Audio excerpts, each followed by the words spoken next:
जय संतोषी माता। संतोषी माता के व्रत की कथा। एक बुढ़िया थी, उसके 7 बेटे थे। 6 कमाने वाला था, एक निकम्मा था। बुढ़िया माँ 6 पुत्रों को रसोई बनाती, भोजन कराती और पीछे जो कुछ बचता वो 7वें को देती थी। परंतु वह बड़ा भोला था, कुछ मन में विचार न करता। एक दिन वह अपनी बहू से बोला, देखो मेरी माता का मुझ पर कितना प्रेम है। वो बोली, क्यों नहीं, सबका बचा हुआ झूठा जो तुमको खिलाती हैं। वह बोला, भला ऐसा कभी हो सकता है? मैं जब तक आंखों से न देखूं तब तक मान नहीं सकता। तब बहू ने हंसकर कहा, देख लोगे तब मानोगे। कुछ दिन बाद त्योहार आया। घर में 7 प्रकार के भोजन और चूरमे के लड्डू बने। वह जांचने के लिए सिर दुखने का बहाना कर पतला वस्त्र सिर पर ओढ़े रसोई घर में सोता रहा। कपड़े में से सब देखता रहा। 6 भाई भोजन करने आए। उसने देखा कि उनके लिए सुंदर आसन बिछाए हैं और 7 प्रकार की रसोई परोसी है। माँ आग्रह करके उन्हें जिमाती हैं। वह देखता रहा। 6 भाई भोजन करके उठे। अब बुढ़िया माँ ने उनकी थालियों से लड्डू के बचे हुए टुकड़े उठाए और एक लड्डू बनाया। जूठन साफ करके बुढ़िया ने उसे पुकारा, उठो बेटा, 6 भाई भोजन कर गए, अब तू ही बाकी है, उठना, कब खाएगा? वह कहने लगा, माँ मुझे भोजन नहीं करना है, मैं अब परदेश जा रहा हूँ।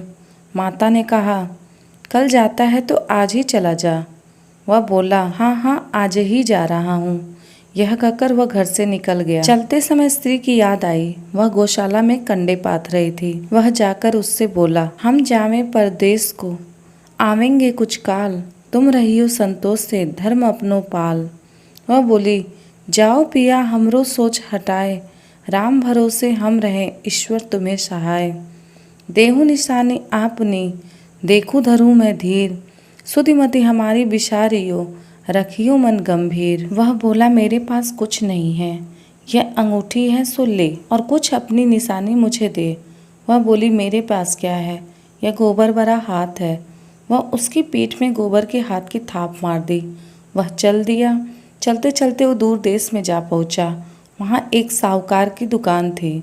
वहाँ जाकर कहने लगा, भाई मुझे नौकरी पर रख लो।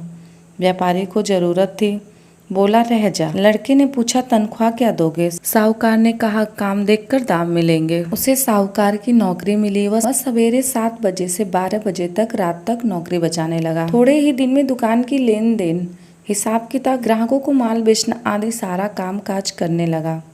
साहूकार के 7-8 नौकर थे। वे सब चक्कर खाने लगे। वो तो बहुत होशियार बन गया।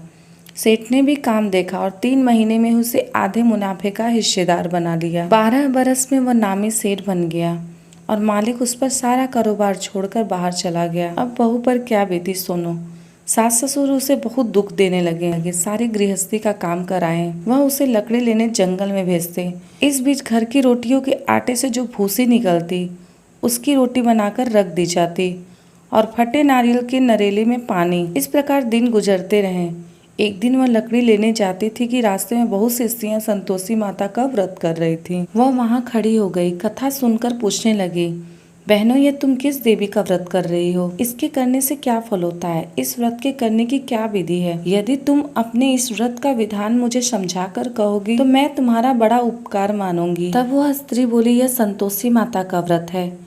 इसके करने से निर्धनता दरिद्रता का नाश होता है, लक्ष्मी आती हैं, मन से चिंताओं का भार दूर होता है, भविष्य में सुख आने की संभावना से मन को प्रसन्नता और शांति मिलती है। अपनी पुत्री को पुत्र मिले, स्वामी बाहर गया हो तो शीघ्र आवे, कुंवारी कन्याओं को मनपसंद वर मिले, राजद्वार में बहुत दिनों से मुकदमा चलता हो तो निपट जावे, कलह कलेश निवृत्त हो, सुख शांति आवे, घर में धन जमा हो, पैसा जायदाद का लाभ हो, रोग दूर हो जावे तथा अन्य जो भी मनोकामना हो वह सब संतोषी माता की कृपा से पूरी हो जावे। इसमें संदेह नहीं है। वह पूछने लगी, ये व्रत किया कैसे जाए, यह भी बताओ तो बड़ी कृपा होगी। वह स्त्री कहने लगी, 1.25 आने का गुड़ चना लेना, इच्छा हो तो 5.25 आने का लेना या 1.25 रुपए का ही सहूलियत के अनुसार लेना। बिना परेशानी श्रद्धा और प्रेम से जितना भी बन सके सवाया लेना। 1.25 पैसे से 5.25 आना तथा इससे भी ज्यादा शक्ति और भक्ति के अनुसार लेना। प्रत्येक शुक्रवार को निराहार रहकर कथा कहानी सुनना चाहिए। इसके बीच में क्रम टूटे नहीं, लगातार नियम का पालन करना चाहिए। सुनने वाला कोई न मिले तो घी का दीपक जलाकर आगे रखकर या जल के पात्र को सामने रखकर कथा कहना, परंतु नियम न टूटे। जब तक कार्य सिद्ध न हो नियम का पालन करना और कार्य सिद्ध हो जाने पर व्रत का उद्यापन करना। 3 मास में माता फल पूरा करती हैं। इसमें यदि किसी के ग्रह खोटे हो तो भी 3 बरस में अवश्य कार्य सिद्धि करती हैं। फल की सिद्धि होने पर ही उद्यापन करना चाहिए, बीच में नहीं। उद्यापन में 2.5 सेर आटे का खाजा तथा इसी परिमाण से खीर तथा चने का साग करना। 8 लड़कों को इसमें भोजन कराना। जहाँ तक मिले देवर, जेठ, भाई, बंधु, कुटुंब के लड़के लेना। न मिले तो रिश्तेदारों और पड़ोसियों के लड़के बुलाना, उन्हें भोजन कराना तथा यथाशक्ति दक्षिणा देकर माता का नियम पूरा करना। उस दिन घर में कोई खटाई न खावे। यह सुनकर बुढ़िया के लड़के की बहू चल दी। रास्ते में लकड़ी के बोझ को बेच दिया और उन पैसों से गुड़ चना लेकर माता के व्रत की तैयारी की। आगे चली, सामने मंदिर देख पूछने लगी, सामने मंदिर किसका है? लोग कहने लगे संतोषी माता का मंदिर है। यह सुन माता के मंदिर में जा माता के चरणों में लौटने लगी। दिन हो विनती करने लगी, माँ मैं निपट अज्ञानी हूँ, व्रत के नियम मैं कुछ नहीं जानती, बहुत दुखी हूँ। हे माता जगत जननी, मेरा दुख दूर करो माँ, मैं तेरी शरण में हूँ। माता को दया आई। एक शुक्रवार बीता कि दूसरे शुक्रवार को ही उसके पति का पत्र आया और तीसरे को उसका भेजा हुआ पैसा आ पहुंचा। यह देख जेठ जेठानियां मुंह सिकोड़ने लगे। इतने दिनों में इतना पैसा आया, क्या बड़ाई है? लड़के ताना देने लगे। काकी के तो अब पत्र आने लगे, रुपया आने लगा, अब तो काकी की खातिर बढ़ेगी, अब तो काकी बुलाने से भी नहीं बोलेगी। बेचारी सरलता से कहती है भैया कागज आवे रुपया आवे तो हम सबके लिए ही अच्छा है। ऐसा कहकर आंखों में आंसू भर संतोषी माता मंदिर में आ मातेश्वरी के चरणों में गिर रोने लगी। माँ मैंने तुमसे पैसा कब मांगा? मुझे पैसे से क्या काम है? मुझे पैसे से क्या काम है? मुझे तो अपनी सुहाग से काम है। मैं तो अपने स्वामी के दर्शन और सेवा मांगती हूँ। तब माता जी ने प्रसन्न होकर कहा, जा बेटी तेरा स्वामी आवेगा। यह सुनकर खुशी से बावली हो घर में जाकर काम करने लगी। अब तो संतोषी माँ विचार करने लगी, इस भोली पुत्री को कह तो दिया कि तेरा पति आवेगा, पर आवेगा कहाँ से? वह तो इसे स्वप्न में भी याद नहीं करता। उसे याद दिलाने को मुझे जाना पड़ेगा। इस तरह माताजी बुढ़िया के बेटे को स्वप्न में प्रकट हो कहने लगी, साहूकार के बेटे सो रहा है या जागता है? वह कहता है, हे माता सोता भी नहीं हूँ जागता भी नहीं हूँ, बीच में हूँ, कहो माँ आज्ञा दो। माँ कहने लगी, तेरा घर बार कुछ है या नहीं? वह बोला, मेरे सब कुछ है। हे माता माँ बाप है, भाई और बहन है, बहू है, क्या कमी है? माँ बोली, भोले पुत्र तेरी घर वाली घोर कष्ट उठा रही है, तेरे माँ बाप उसे घोर कष्ट दे रहे हैं, वह तेरे लिए तरस रही है, तू उसकी सुध ले। वह बोला, हाँ माता जी ये तो मुझे मालूम है, परंतु जाऊं कैसे? परदेश की बात है, लेन देन का कोई हिसाब नहीं है, जाने का कोई रास्ता ही नजर नहीं आता, कैसे चला जाऊं? माँ कहने लगी, मेरी बात मानकर सवेरे नहा धोकर संतोषी माता का नाम ले, घी का दीपक जलाकर दंडवत कर दुकान पर जा बैठ। देखते देखते तेरा लेन देन चुक जाएगा, जमा हुआ माल बिक जाएगा, सांझ होते होते धन का भारी ढेर लग जाएगा। दूसरे दिन वह बहुत सवेरे जल्दी उठा, भाई बंधुओं से अपने सपने की बात कहता है। वे उसकी बात अनसुनी कर उसकी हंसी उड़ाने लगे। कहीं सपने भी सच होते हैं?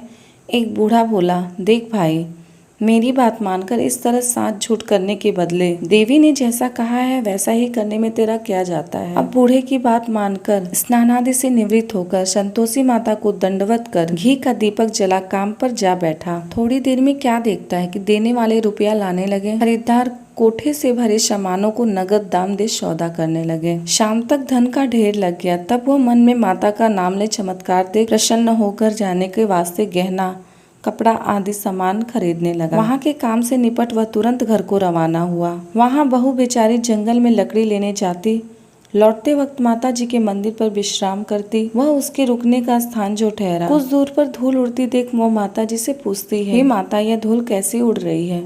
माँ कहती है, हे पुत्री तेरा पति आ रहा है, तू ऐसे लकड़ियों के 3 बोझ बना लो, एक नदी के किनारे रखो, दूसरा मेरे मंदिर पर और तीसरा अपने सिर पर रख। तेरा लकड़ी का गट्ठा देख उससे मोह पैदा होगा, वह वहाँ रुकेगा, नाश्ता पानी बना खाकर माँ से मिलने जाएगा। तब तुम लकड़ियों का बोझ उठाकर आना और बीच आंगन में गट्ठा डालकर 3 आवाजें जोर से लगाना। लो सासू जी लकड़ियों का गट्ठा लो, भूसी की रोटी दो, नारियल के खपड़े में पानी दो, आज कौन सा मेहमान आया है। बहुत अच्छा कहकर वह प्रसन्न मन हो लकड़ी के 3 गट्ठे ले आई। एक नदी के किनारे और एक माताजी के मंदिर पर रखा। इतने में ही वह मुसाफिर आ पहुंचा। लकड़ी देखकर उसको इच्छा उत्पन्न हुई कि अपना अब यहीं मुकाम डाले और भोजन बना खाकर गांव को जाए। इस प्रकार रुककर भोजन बना खाकर विश्राम कर गांव को गया और सबसे प्रेम से मिला। उसी समय उसकी बहू सिर पर लकड़ी का गट्ठा लिए उतावली सी आती है। लकड़ी का बोझा आंगन में डालकर जोर से 3 बार आवाज देती है, हे सासू जी, लकड़ियों का गट्ठा लो, भूसी की रोटी दो, नारियल के खपड़े में पानी दो। आज कौन सा मेहमान आया है? यह सुनकर उसकी सास अपने दिए हुए कष्टों को भुलाने हेतु कहती है, बहू ऐसा क्यों कहती है? तेरा मालिक ही तो आया है। आ बैठ, मीठे भात भोजन कर, कपड़े गहने पहनने में आवाज सुनकर उसका स्वामी बाहर आता है और अंगूठी देखकर व्याकुल हो जाता है। माँ से पूछता है, हे माँ, यह कौन है? माँ कहती है, हे बेटा, ये तेरी बहू है। आज 12 वर्ष हो गए जब से तू गया है। तब से सारे गांव में जानवर की तरह भटकती फिरती है। घर का कामकाज कुछ करती नहीं, 4 समय आकर खा जाती है। अब तुझे देखकर भूसी की रोटी और नारियल के खपड़े में पानी मांगती है। वह लज्जित होकर बोला, ठीक है माँ, मैंने इसे भी देखा और तुम्हें भी देखा। अब मुझे दूसरे कमरे की चाबी दो, मैं उसी में रहूंगा। तब माँ बोली, ठीक है, तेरी जैसी मर्जी है वैसा ही कर, और चाबी का गुच्छा पटक दिया। उसने चाबी लेकर मकान में 3री मंजिल के ऊपर का कमरा खोलकर सारा सामान रखा। एक ही दिन में वह राजमहल सा ठाट बाट हो गया। अब क्या था, अब वह सुख भोगने लगे। इतने में अगला शुक्रवार आया। उसने अपने पति से कहा, मुझे संतोषी माता के व्रत का उद्यापन करना है। उसका पति बोला, बहुत अच्छा, खुशी से कर ले। वह तुरंत ही उद्यापन की तैयारी करने लगी। जेठ के लड़कों को भोजन के लिए कहने गई। लड़कों ने मंजूर किया, परंतु पीछे जेठानी अपने बच्चों को सिखाती है, देखो रे, भोजन के समय सब लोग खटाई मांगना, जिससे उसका उद्यापन पूरा न हो। लड़के भोजन करने आए, खीर पेट भर खाया, परंतु बात याद आते ही कहने लगे, हमें कुछ खटाई दो, खीर खाना हमें भाता नहीं है, देखकर अरुचि होती है।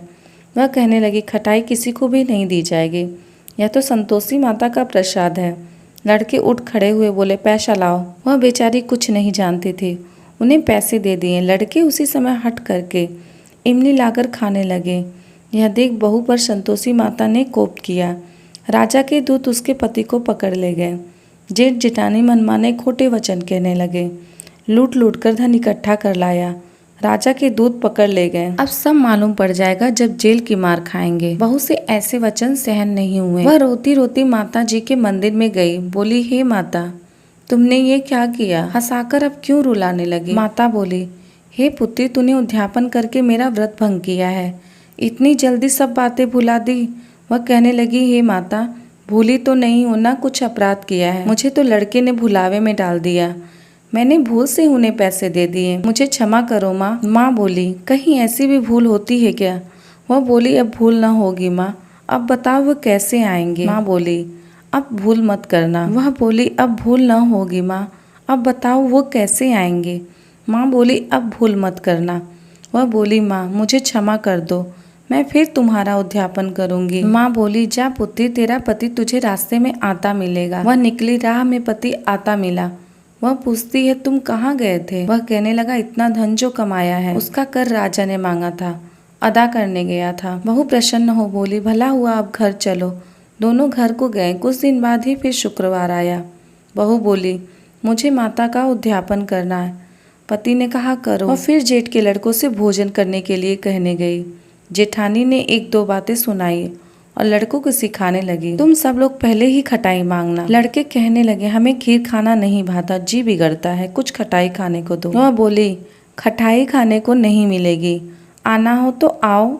अब वे नहीं आए तो ब्राह्मण के लड़के को बुलाकर भोजन कराने लगे। यथाशक्ति दक्षिणा में उन्हें 1-1 फल दे दिया। इससे संतोषी माता प्रसन्न हुई। माता की कृपा होते ही 9वें मास में उसके चंद्रमा के समान सुंदर पुत्र उत्पन्न हुआ। पुत्र को लेकर वह प्रतिदिन माता जी के मंदिर को जाने लगी।